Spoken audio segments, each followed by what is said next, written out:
Es un placer contar con ustedes para esta C2G Talk, una serie de entrevistas con profesionales influyentes y dirigentes de opinión para explorar los desafíos que plantea la gobernanza de enfoques que alteran el clima. Soy Mac Turner, director de comunicaciones de la C2G, y hablo hoy con Paul Watkinson.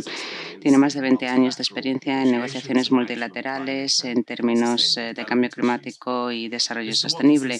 Durante muchos años fue el negociador jefe de Francia para cuestiones internacionales relacionadas con el clima. Fue miembro del comité de dirección de la COP21 y contribuyó, por tanto, al logro del Acuerdo de París. También fue presidente del órgano subsidiario de asesoramiento tecnológico y científico de la Convención Marco de Cambio Climático en 2018-2019. En estos 2 años fue también miembro de la mesa y, por tanto, trabajó codo con codo con el resto de miembros de la mesa para elaborar un paquete de decisiones que constituyeron las normas de aplicación del Acuerdo de París aprobadas en Katowice en diciembre de 2018. También trabajó en diferentes decisiones que contribuyeron a la aplicación o para la aplicación del Protocolo de Kioto. Buenos días, buenos días. Después de 20 años trabajando en este ámbito diplomático, ¿qué considera usted acerca de cómo funciona este sistema multilateral? Bueno, pues la verdad es que le daría una nota bastante baja, si soy honesto. Por otra parte, nos hemos dotado de una serie de herramientas importantes para avanzar en la dirección adecuada, sobre todo con el Acuerdo de París. Todos los países del mundo se han embarcado en este proyecto para poner en marcha medidas para el clima. A pesar de que Estados Unidos ha dejado el Acuerdo de París en las últimas semanas, pero sí parece que va a volver en 2021. Sin embargo, el nivel de medidas de actuación de los países todavía es bajo, puesto que, dado que tenemos un marco, lo importante ahora es utilizarlo bien y acelerar las medidas para tener la oportunidad de lograr estos objetivos. Y esto tiene que ver no solamente con las emisiones, sino también con las consecuencias del cambio climático, que se van a dejar sentir, se están dejando sentir ya, y por tanto es algo que tenemos que abordar. ¿Considera que esta opinión se comparte en la comunidad de negociadores para el clima acerca de cómo funciona el sistema para el clima? Bueno, me sorprendería que algunos de mis colegas dijeran que hemos logrado todo lo que nos proponíamos y que estamos en una situación idónea.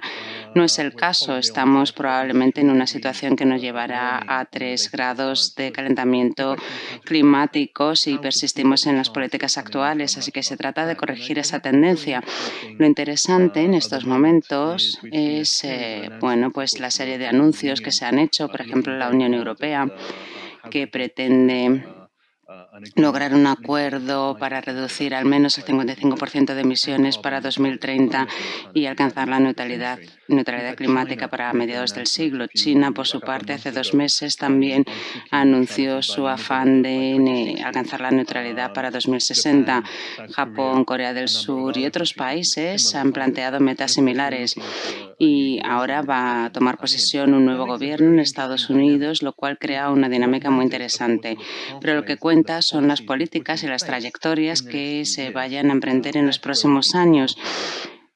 Tenemos que evitar que sean demasiado débiles. Contamos con un marco que nos permite sumar esfuerzos, pero tenemos que reforzar nuestras actuaciones y ese es el reto principal. Y depende de la determinación política y de la determinación de seguir adelante.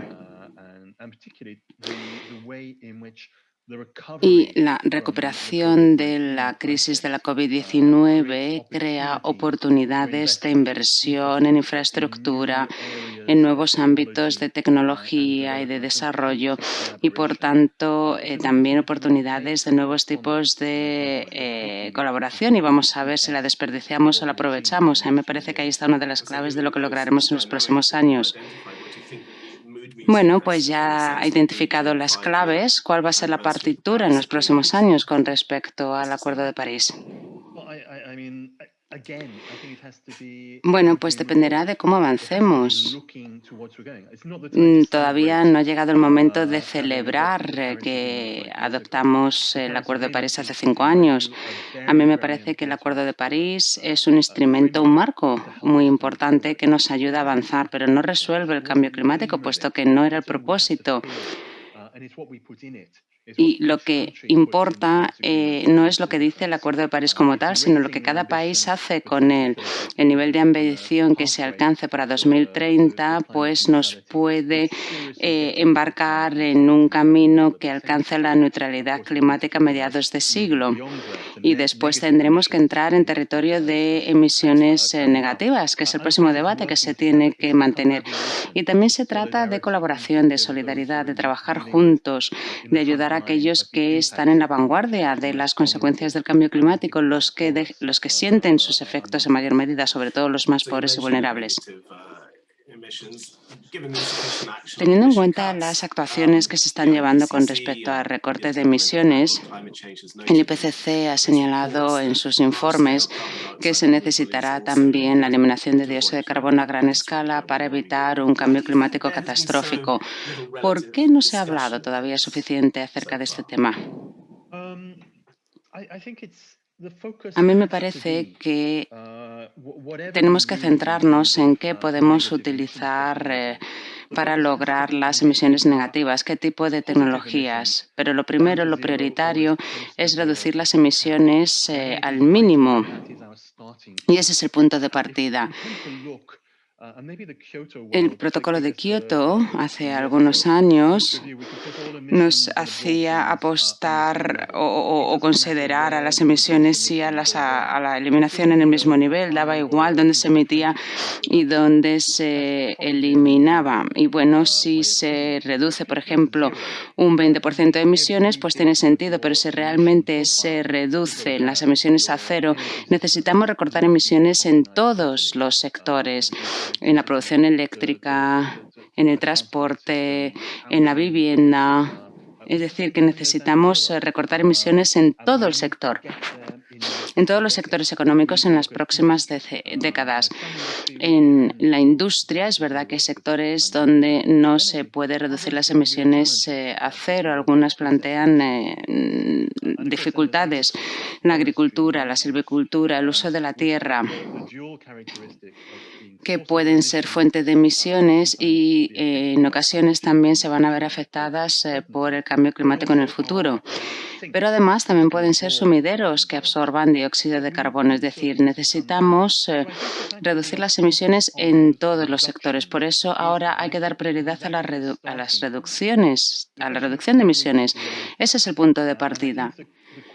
Y lo que se plantea ahora es ver qué pasa hasta 2030 y de 2030 hasta mediados de siglo. Y entonces tendremos que ver qué margen hay para recurrir a tecnologías de eliminación de dióxido de carbono para entrar en territorio de emisiones negativas, puesto que necesitaremos estas tecnologías, ya lo sabemos. Ahora, cómo y cuándo empezar a debatir al respecto, pues es lo que he de elucidar. Hay desafíos ingentes, sobre todo contrapartidas, con respecto a objetivos políticos distintos, y por eso tenemos que estudiar este tema de manera concienzuda. Estos desafíos que acaba de describir, por ejemplo, reducir emisiones y a partir de ahí eliminar dióxido de carbono de la atmósfera, ¿hasta qué punto se es consciente de que hay esta segunda parte, esta segunda etapa del desafío, que no solamente hay que reducir, sino también absorber dióxido de carbono? Bueno, a mí me parece que cada vez más se habla de ello, es decir, es parte integrante ya de las deliberaciones, poco a poco. Hace 10 o 15 años, cuando se aplicó el protocolo de Kioto, la compensación de emisiones era simplemente un elemento que se utilizaba para equilibrar las emisiones que se liberan. Y ya sabemos que esto no es lo que necesitamos a medida que avanzamos hacia un nivel de emisiones neto de cero a mediados de siglo y a partir de ahí empezamos a tener emisiones negativas. Ahora que se sabe que esa es la trayectoria que tenemos que seguir, se empieza a pensar en la eliminación de dióxido de carbono. La cuestión es saber que lo prioritario sigue siendo reducir las emisiones a cero, porque lo demás es casi irrelevante si no logramos reducir emisiones. No podemos simplemente absorber o compensar las emisiones elevadas que seguimos liberando. Y dentro de 5 o 10 años, la eliminación de dióxido de carbono va a ser un tema cada vez más importante, así que sí, es una conversación que tenemos que entablar. ¿Considera que hay un problema con el término de compensación? A mí me parece que esta noción de que la compensación se puede utilizar para evitar reducir emisiones es un problema, porque no podemos permitirnos no reducir emisiones. Tenemos que recortar las emisiones al máximo en todos los sectores y solo se han de compensar aquellas emisiones que son difíciles de compensar, por ejemplo, con el uso de la tierra, sobre todo por el sector agrícola. Es decir, hay ámbitos que necesitamos explorar para ver cómo podemos recortar aún más las emisiones. Y a partir de ahí hay que plantearse qué hacer después. Y las emisiones negativas no consisten en compensar, consisten en eliminar dióxido de carbono. Necesitamos establecer incentivos y financiar este tipo de actividades. Y los mecanismos de que disponemos ahora no se adaptan a la absorción de dióxido de carbono, ya sea a través de medios mecánicos o a través de actividades naturales a gran escala. Es decir, necesitamos un cambio de mentalidad para avanzar de la concepción que teníamos en el pasado hacia lo que necesitamos en el futuro, y creo que todavía ese cambio no se ha dado, aunque tenemos que prepararnos para él. La Convención Marco para Cambio Climático, ¿cómo puede evolucionar para considerar la absorción de dióxido de carbono a gran escala? Bueno, si atendemos a los plazos, tengo que insistir, la prioridad absoluta ahora y en los próximos años es reducir de forma drástica las emisiones. Es una prioridad absoluta, y cualquier persona que intente plantear esta cuestión desde otra perspectiva pues no está contribuyendo de manera positiva a este tema. Lo que necesitamos hacer ahora es reducir emisiones. Gobiernos, corporaciones tienen que establecer metas y aplicar medidas que nos ayuden a avanzar. Después podemos plantearnos diferentes elementos. Hay varios puntos en el proceso de Convención Marco de Naciones Unidas para el Cambio Climático que se pueden aprovechar. Cuando fui presidente del órgano subsidiario de asesoramiento científico y tecnológico, organicé sesiones informativas con el IPCC acerca del informe especial sobre el calentamiento global de 1,5 grados y también sobre tierra y cambio climático. Y se plantearon, desde luego, estas cuestiones con las partes, puesto que forman parte de la trayectoria que tenemos que seguir.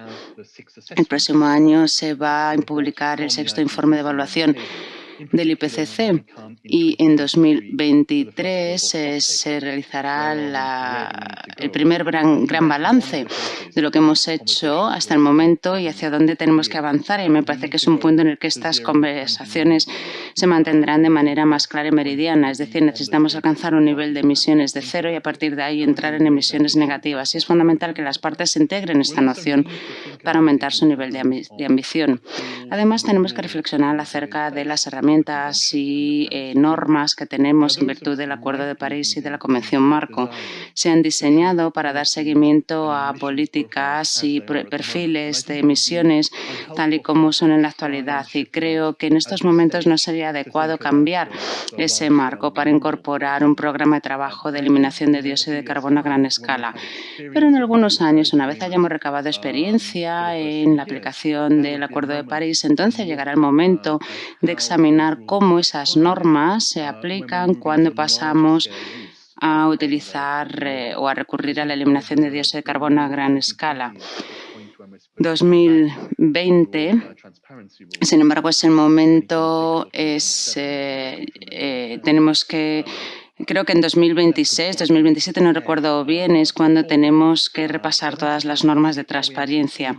En cualquier caso, primero tenemos que ver si somos capaces de dar seguimiento y de proceder a la verificación que necesitamos a lo largo del tiempo. Y a partir de ahí tendremos que estudiar las herramientas que se necesitan para incentivar este tipo de actuaciones. Es decir, que hay una serie de etapas que tenemos que acometer. La prioridad en estos momentos es otra, pero tenemos que empezar a prepararnos en los próximos años. A medida que avanzamos a lo largo de estas etapas que acaba de enumerar, puede identificar o definir retos concretos que tienen que ver con la eliminación de dióxido de carbono en el marco de decisiones internacionales. ¿Habrá nuevos desafíos? Bueno, hay una serie de desafíos que yo puedo. Uno tiene que ver con la metodología, como acabo de explicar, dar seguimiento. Después, tendremos que ver los elementos que necesitamos para proceder a esto, cuestiones de verificación, de permanencia. Tendremos que adentrarnos en algunos aspectos para adaptar las herramientas de que disponemos. Es algo en lo que tenemos que trabajar más, pero tenemos ya una base sólida que se puede ampliar a estos retos que plantea la eliminación de dióxido de carbono a gran escala. Pero hay otros tipos de retos. Equidad, por ejemplo. La equidad tiene dos aspectos, tal y como yo lo veo. La equidad temporal, cuando tomamos cartas en el asunto, cómo gestionamos este tema. Cuanto más tiempo dejemos pasar, más carga estaremos imponiendo en las generaciones venideras. Esta es una parte del reto y es algo de lo que tenemos que hablar. Y en esto entronca lo que me ha preguntado antes de cuándo y cómo tenemos que entablar esta conversación. Otro aspecto de la equidad tiene que ver con algo que se lleva trabajando en el Acuerdo de París durante muchos años, la equidad entre países y dentro de los países también. Los países no necesitan tener la misma capacidad para tomar medidas, no necesariamente las mismas opciones, por ejemplo, las opciones biológicas en términos de tierra y almacenamiento. Cada país tiene sus alternativas. Lo mismo cabe decir del almacenamiento geológico, es decir, que el potencial es distinto de un país a otro. Y, por tanto, existe la tentación de decir, bueno, yo voy a emprender esta medida, pero alguien más tiene que, o yo voy a persistir en esta vía, pero alguien más tendrá que redoblar esfuerzos. No, no es aceptable. Tenemos que apostar por la equidad. No puedo decir, bueno, esto es muy importante, pero alguien más lo va a resolver por mí. Es algo que tenemos que resolver. Y por último, hay una serie de asuntos relacionados con las tecnologías. Cada una de ellas tiene desafíos específicos.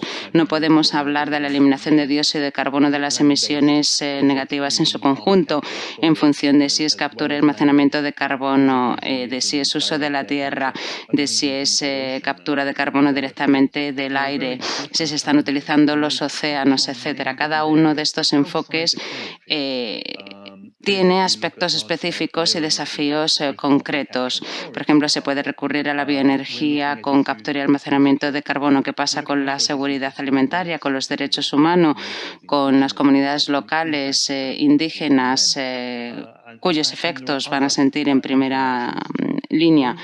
También hay que examinar todos estos asuntos de forma coherente. Puede haber soluciones beneficiosas para todos, pero también puede haber soluciones nefastas para todos. Sobre todo si estas tecnologías no se emplean de forma sostenible y duradera.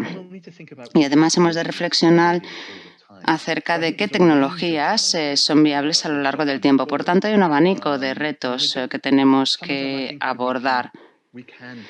Algunos ya los podemos abordar en estos momentos, ya son objeto de debate en otros foros, como por ejemplo el Convenio sobre Diversidad Biológica, y cobrarán más protagonismo en los próximos años. Pero aún no contamos con un enfoque coherente para examinar todos estos asuntos y necesitamos una forma transversal y coherente de hacerlo. Teniendo esto presente, ¿cree que cabe pensar en un nuevo foro internacional de colaboración que pueda abordar estas cuestiones y determinar cuáles son las medidas clave? Bueno, podría ser útil. No tengo una posición al respecto y esta es simplemente mi opinión personal. En cualquier caso, estas cuestiones necesitan prepararse. La comunidad científica, a través del IPCC, nos puede facilitar la información acerca de las alternativas disponibles, de los retos que entrañan. Otros organismos como el IPBES o el Convenio sobre Diversidad Biológica nos puede dar información acerca de la perspectiva que tiene que ver con la diversidad biológica. Todo esto puede ser útil, pero no da una visión completa. No creo que haya un espacio único en el que se pueda abordar todas estas cuestiones y no creo que la Convención Marco de Naciones Unidas para el Cambio Climático sea el único foro en el que se puede debatir al respecto.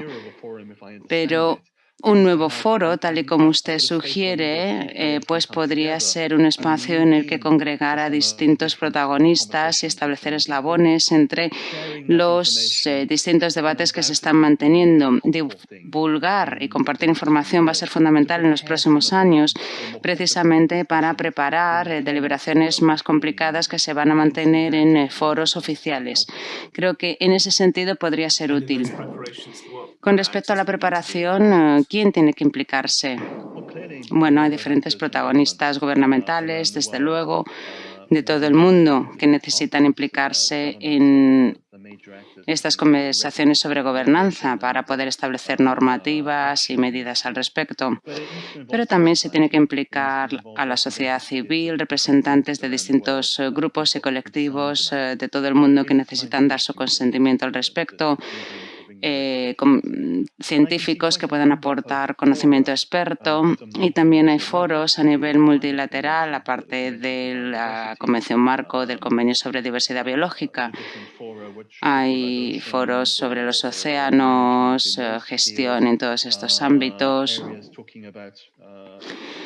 seguridad alimentaria, la FAO, organizaciones, por ejemplo, activas en estas materias. Es decir, que hay distintos protagonistas o distintos agentes que pueden participar en estas deliberaciones. Y lo difícil va a ser precisamente en congregar a todas estas partes interesantes. Puede hablar, digamos, o puede abordar ideas muy interesantes con un interlocutor, pero no sirve de nada. Se tiene que invitar a las personas adecuadas, lo cual será útil para preparar las deliberaciones que posteriormente se tendrán que mantener en los espacios respectivos, en los espacios que correspondan. Ha mencionado a la sociedad civil. ¿Quiénes van a ser las personas adecuadas de la sociedad civil para mantener estas deliberaciones? Bueno, yo no soy quien tiene que determinar cómo se puede representar a toda la sociedad civil. No hay un solo representante de toda la sociedad civil, puesto que hay un amplio abanico de organizaciones representativas. Pero hay que lograr un equilibrio ético en países del norte, países del sur. Hay diferentes cuestiones relacionadas con países emergentes de gran tamaño, con pequeños estados insulares, intereses de comunidades locales, de comunidades indígenas. También perspectiva de género. Necesitamos incorporar perspectivas distintas y necesitamos esforzarnos por congregar ese abanico de perspectivas para velar por que se tengan en cuenta en estas deliberaciones. Claro que no se puede contar con todo el mundo, hay que tomar decisiones, hay que elegir, pero sí hay que tratar que haya una representación lo más amplia posible y que realmente participen en el debate. Simplemente invitar a 2 o 3 representantes de la sociedad civil no basta. Hay que garantizar que todas las voces se tienen en cuenta y se oyen. Hay otra serie de ideas. El IPCC, por ejemplo, en su informe de evaluación 5, en el informe sobre el calentamiento global de 1,5 grados, en el próximo informe de evaluación, el sexto. Por ejemplo, ideas que tienen que ver con la modificación de la radiación solar, es decir, reflejar luz solar de vuelta al espacio. Se conoce también como la geoingeniería solar. A día de hoy, ¿las instituciones están preparadas para empezar a plantearse este tipo de ideas? Bueno, creo que lo importante es separar estos temas. Durante mucho tiempo utilizábamos el término geoingeniería, que era un cajón desastre en el que cabían todas estas tecnologías, pero los desafíos que plantea cada una de estas tecnologías, es decir, la eliminación de dióxido de carbono, la modificación de la radiación solar, son muy distintos.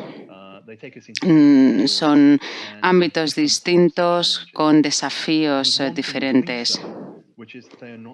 Y lo más importante, de nuevo, es que no se consideren como sustituto a la necesidad de reducir emisiones y de transformar nuestras sociedades.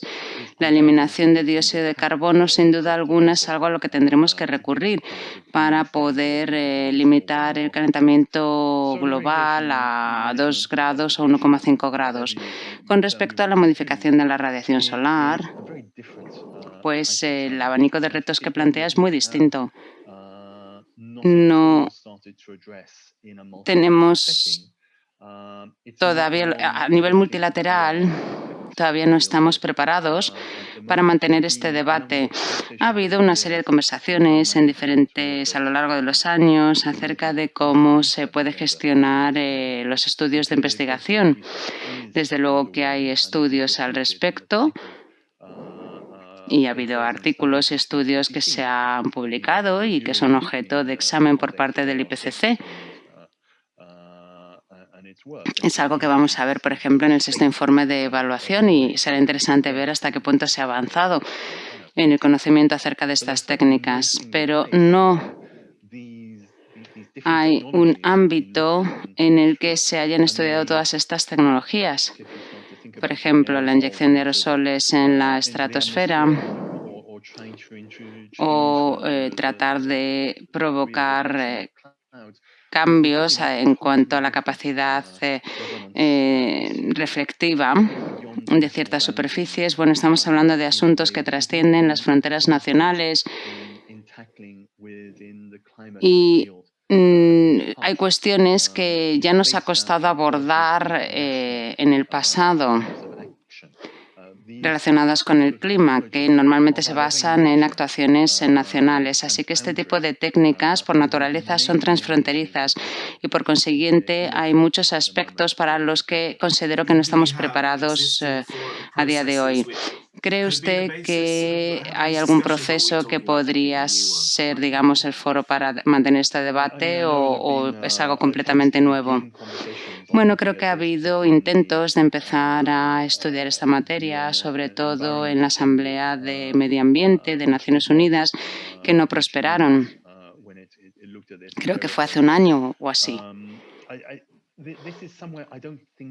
A mí no me parece que haya un foro natural en el que mantener este debate.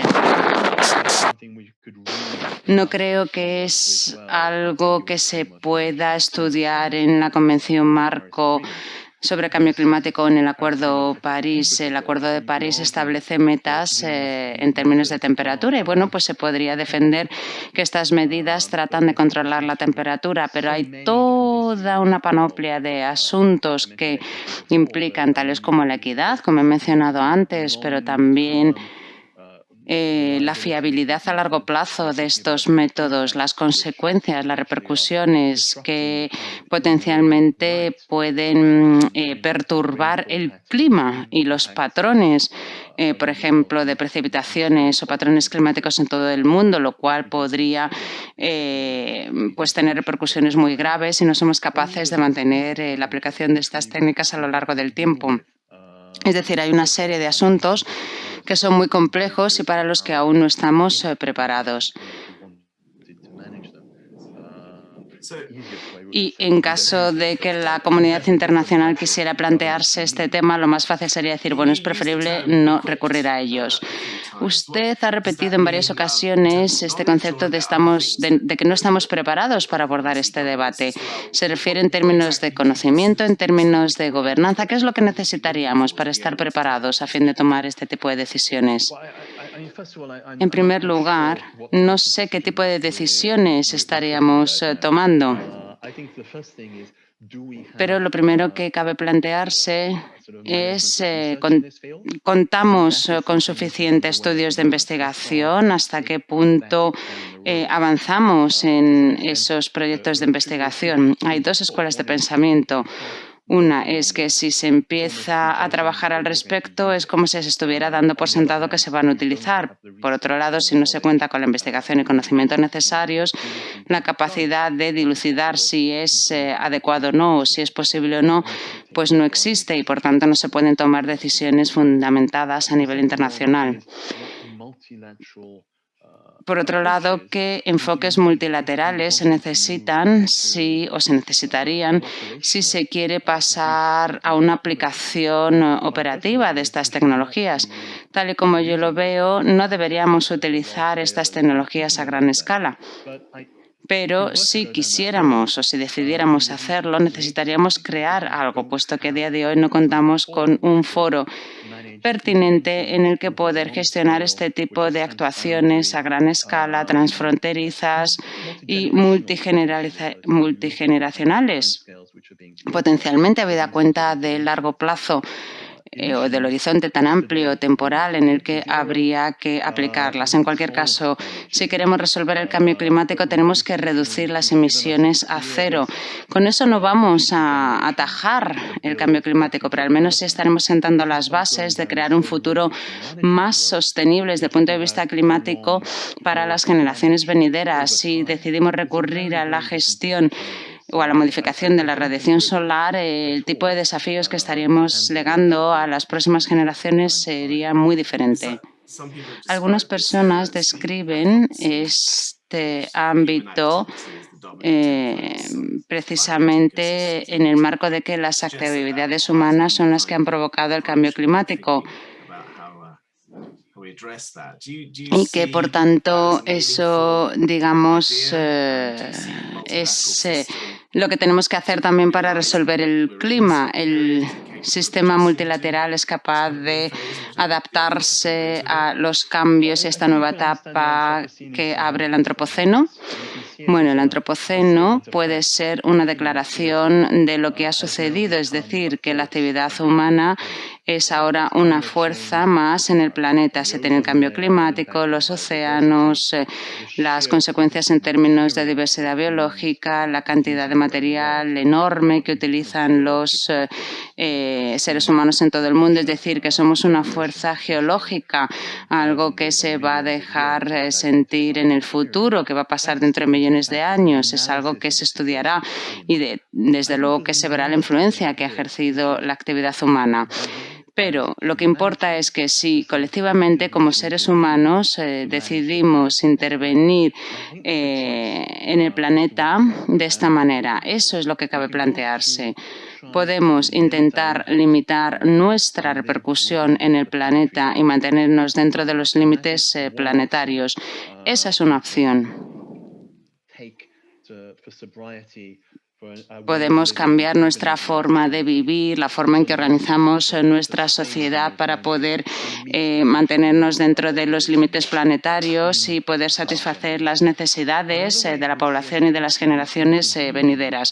Otro enfoque es tratar de intervenir en los cambios planetarios. No podemos cambiarlos de forma radical, pero sí podemos modificar cómo interactuamos o cómo interactúan estos límites. Y en eso consiste la modificación de la radiación solar.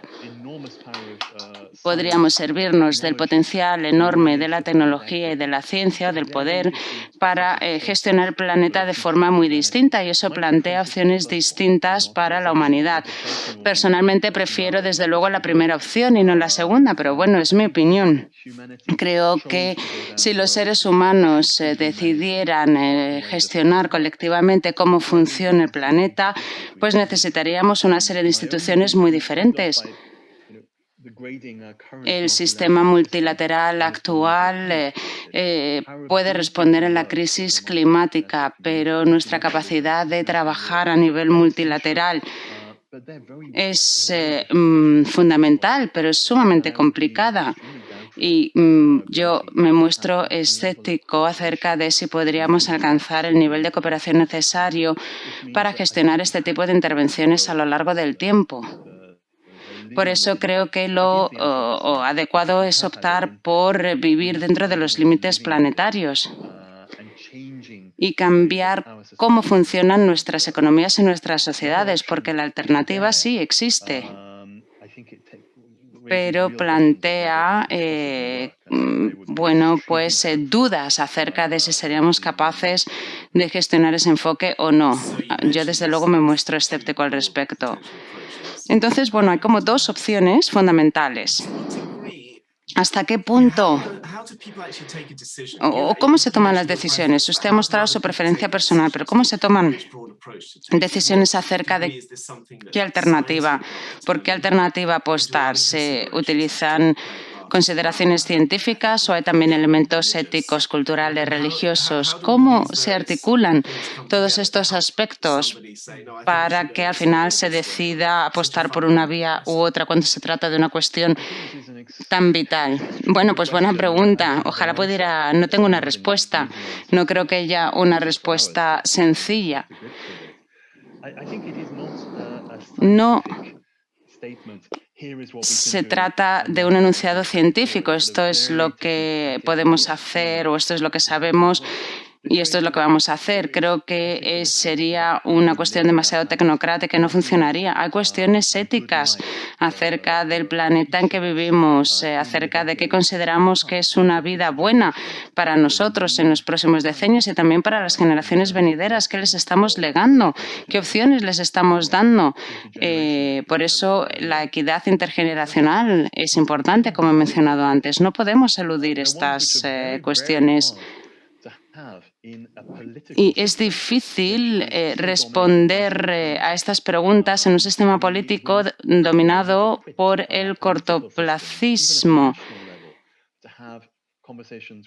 Es difícil, ya sea a nivel nacional o internacional, mantener debates o tratar de buscar respuestas en el sistema político a cuestiones que abarcan 10, 15 años o más. Normalmente el proceso político viene marcado por las elecciones cuadrienales, quinquenales, etc. Por eso los plazos son complicados. Hemos de reflexionar acerca de cómo gestionar este tipo de cambios a lo largo del tiempo. El cambio climático y otras cuestiones tales como la pérdida de diversidad biológica y otros desafíos relacionados con los límites planetarios nos van a obligar a pensar a largo plazo y tenemos a nivel nacional que pensar en cómo incorporar estas cuestiones a procesos de reflexiones institucionales e incluso constitucionales. Claro que la comunidad científica nos puede dar información y nos puede ayudar a diseñar respuestas, como hemos visto en los últimos años. Por ejemplo, los jóvenes tienen un movimiento ahora muy fuerte, nos hacen ver qué tipo de futuro les vamos a legar, pero no basta de momento. Tenemos que reflexionar acerca de otras formas de incorporar todos estos asuntos. Al final se trata de dilucidar cuestiones éticas de mucho calado. Contamos, y como he dicho antes, no tenemos mucha experiencia a la hora de abordar estas cuestiones de forma solvente.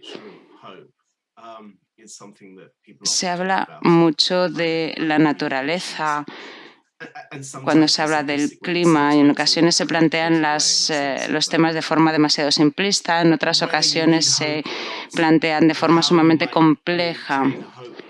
¿Cómo se puede mantener la esperanza al tiempo que se es honesto con respecto a la gravedad del desafío a que nos enfrentamos? ¿Cómo se gestiona desde el punto de vista emocional este tema?